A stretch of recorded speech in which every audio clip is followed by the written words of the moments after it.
அனைவருக்கும் வணக்கம். ஐயா, எங்க பொண்ணுக்குங்க ஐயா, உடம்புல ரத்தமே இல்ல. ஹீமோகுளோபின் எல்லாம் குறைவா இருக்குன்னு சொல்றாரு ஐயா டாக்டர்.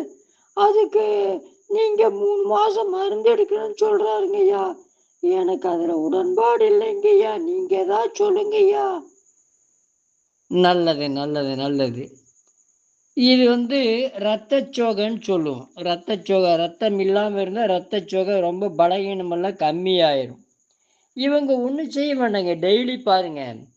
அ ஒரு 2 கேரட்டு, ஒரு பீட்ரூட்டு நல்லா சின்ன சின்னதா நறுக்கணும். ஒரு கைப்பிடி கருவேப்பிலை, ஒரு கைப்பிடி தழை கொத்தமல்லி தழை, ஒரு கைப்பிடி புதினா தழை, ஒரு கைப்பிடி தேங்காய் துருவல். இதை எல்லாத்தையும் போட்டு மிக்ஸியில் அடிச்சிங்க.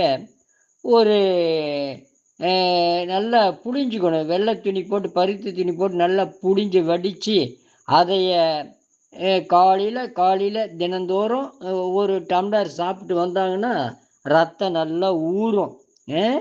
ரத்தம் நல்லா ஊறும். இது போக அவங்க கீரைகளை ஜாஸ்தியாக சாப்பிடணும். இந்த பேரிச்சம்பழம், அதுக்கப்புறம்